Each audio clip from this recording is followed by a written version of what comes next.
Well, guys, it's that time again.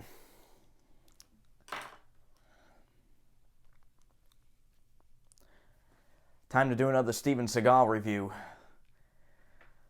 Oh, God help me. I love the fuck out of cookies.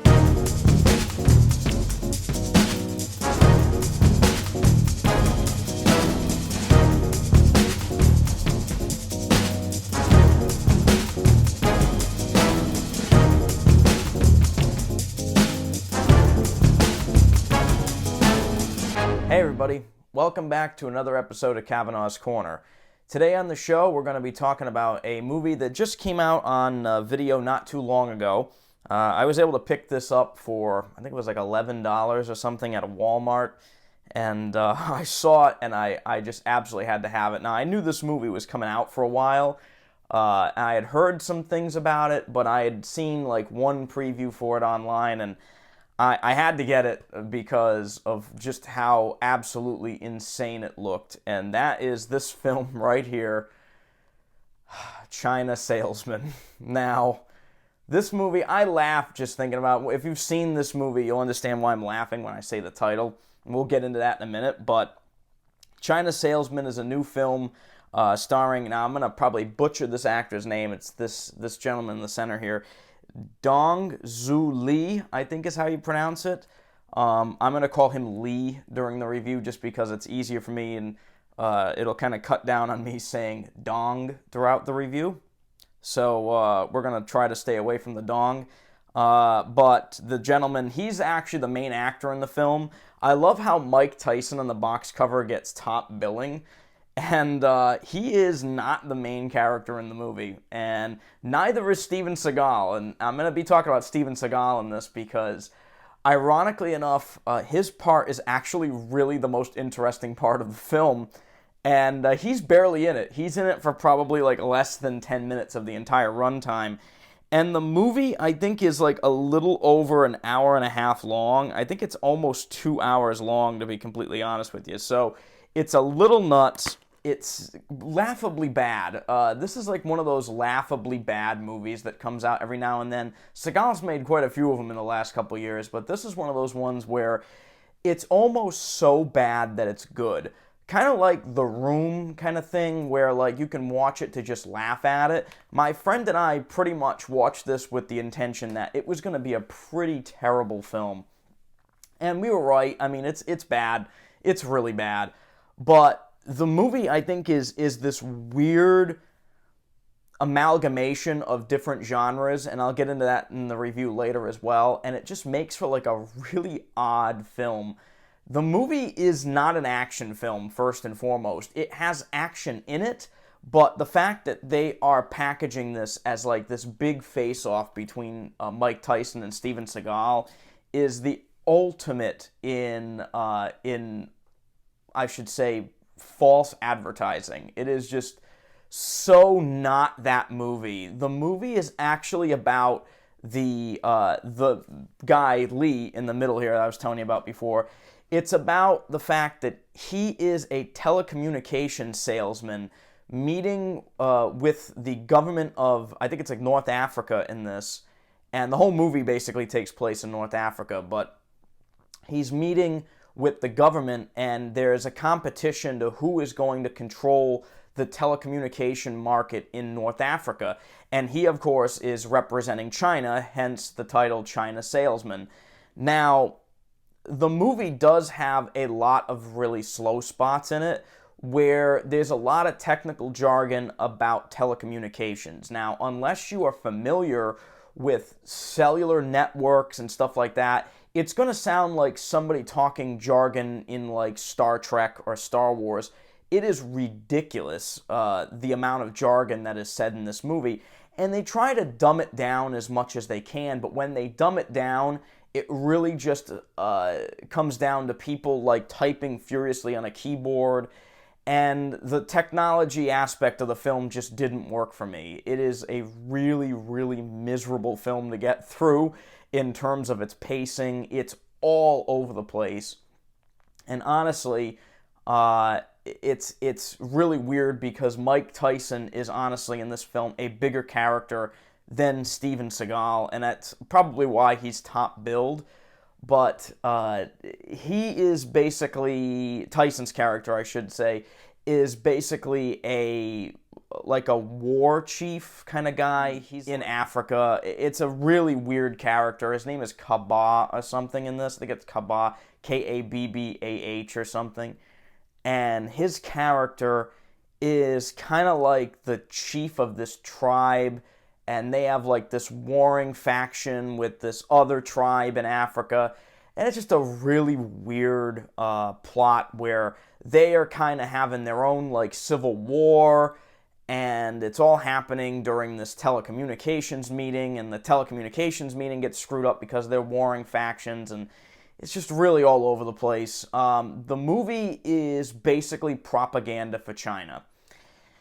And I wish there was another way to say it, but there is literally a scene in this film where the warring factions are killing everybody, and the guy Lee, the salesman, decides that he inexplicably has a Chinese flag in a bag in this truck, and they have to pretend that they're the United Nations by flying this Chinese flag in this truck so they can get through this war-torn area. And for literally no apparent reason, the tribe that is shooting everybody and killing everybody in sight all of a sudden is like, yay, China, like, yay, and he's like waving the flag in the back of the truck, and it is just so laughably bad. And there's no reason for these guys not to just shoot these people, because they're shooting everybody else in sight. They see this Chinese flag and they're like, oh yeah, go China, like, we love you, China. And I just don't see the correlation at all. And my friend and I were watching this movie just dying laughing in that scene because it really just comes out of left field and is supposed to be this big, like Braveheart moment for China. And it doesn't work at all. Like, it just does not work. As I mentioned earlier, the plot is really all over the place. But the thing with this movie is that it drags on forever. And really, like, at like the 45-minute, 1 hour mark, I was like, okay, this movie's probably going to wrap up soon. And it goes on for almost another hour after that. And the movie seems to end twice. It's like Lord of the Rings, Return of the King, where it has like 6 endings. This movie could have wrapped up 30 minutes before it actually does. And it doesn't. It just keeps going on. And then it introduces this other plot where the movie goes from like a movie about like a telecommunications meeting. Sorry, I almost screwed up the word telecommunications, but goes from like this telecommunications meeting to like a war movie, and then it changes into like an espionage film. And this character who works for this other company turns into like this ninja assassin near the end of the movie, and it makes no sense at all. And this guy's accent in the film is so all over the place. It may have not been the actor's fault.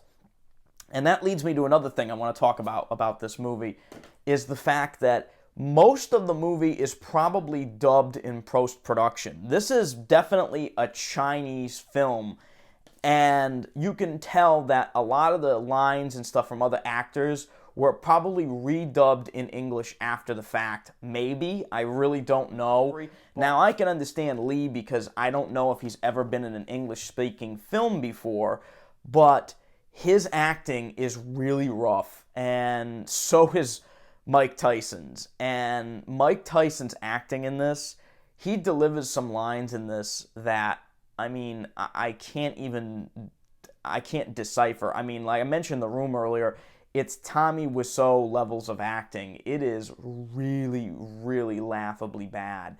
And his line delivery, again, I don't want to make fun of the man because he does have kind of a little bit of a speech impediment, which is very famous, but he does try to deliver some lines with fervor, and because of the way he speaks naturally, they come off as pretty funny.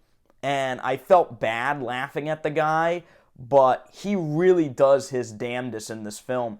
And his character really goes through a pretty extraordinary arc in this. And I never thought I'd say that, but it does. He does go through a really interesting story arc more than anybody else in the film. And to see where he ends up at the end is really, really fascinating, and it may be worth watching simply just for that. But more or less, the acting is it's horrid. Like, it's absolutely horrid. Now the funny thing is, as I mentioned earlier, the dubbing. Ironically enough, the only guy in the movie that I can tell that did not get dubbed over is Steven-Seagal. And if you're familiar with Seagal's films in the last, 10, 15 years, he gets redubbed a lot, and it's not always him that does the redubbing. And I gotta tell you, he does probably the best acting in the film, which is hilarious to say. I don't think I would ever say that in my lifetime, but Seagal's acting in this is actually pretty solid.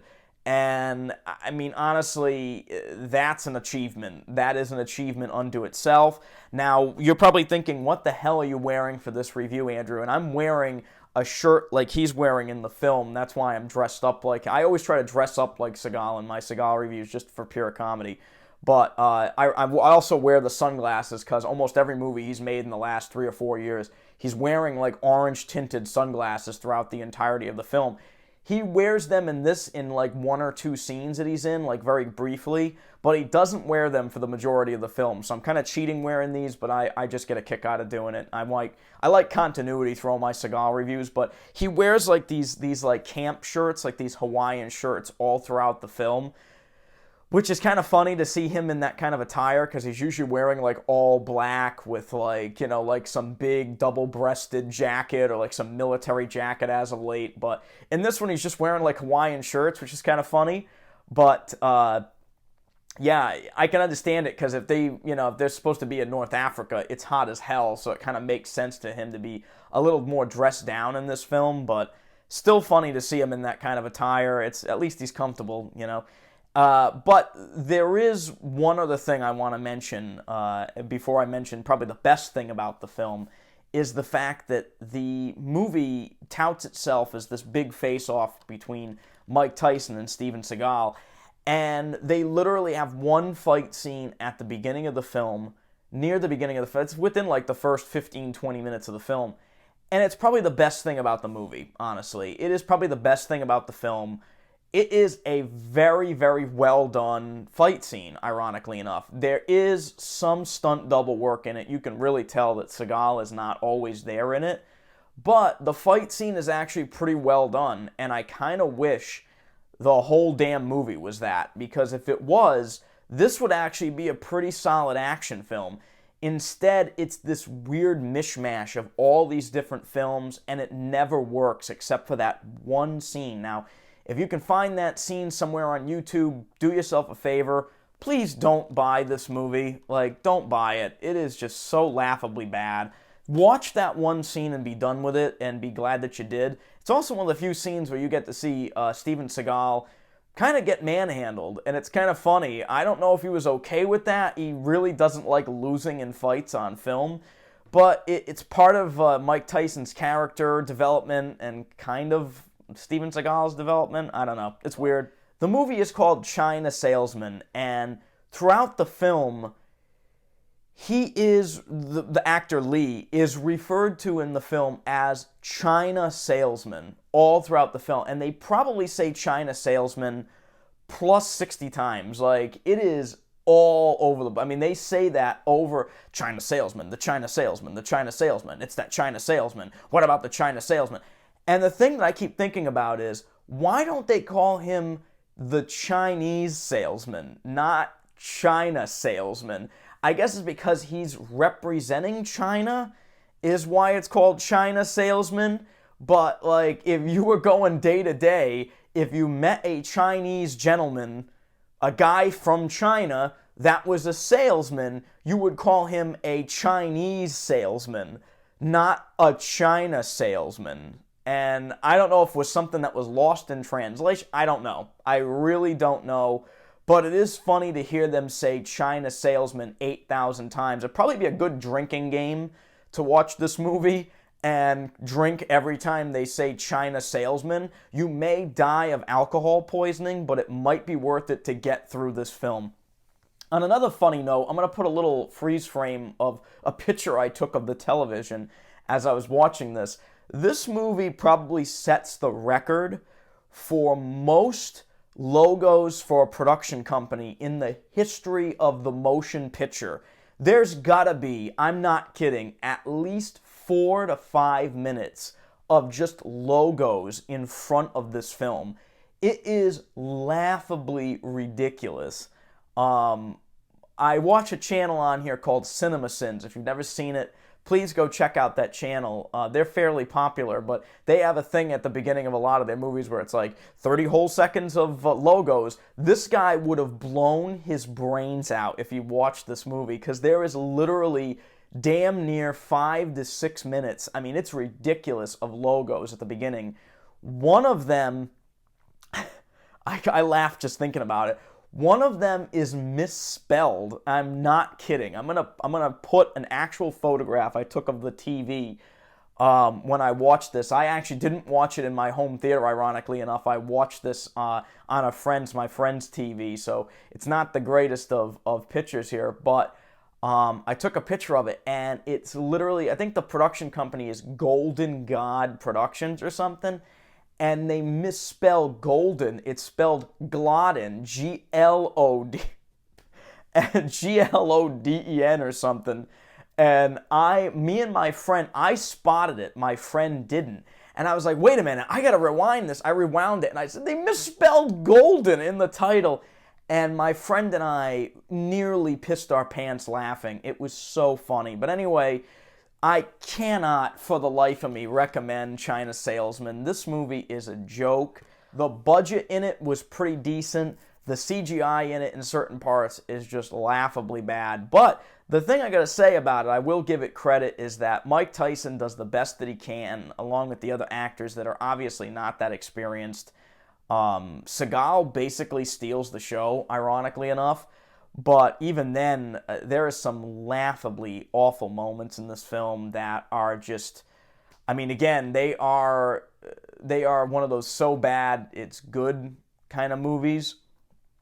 So if you want to have a good laugh, just watch a really, really bad movie. This is a good one to check out, but I can't recommend it as a film. I'm giving it like a 1.5 out of 5. The 0.5 is sincerely just for that one fight scene between Seagal and Tyson.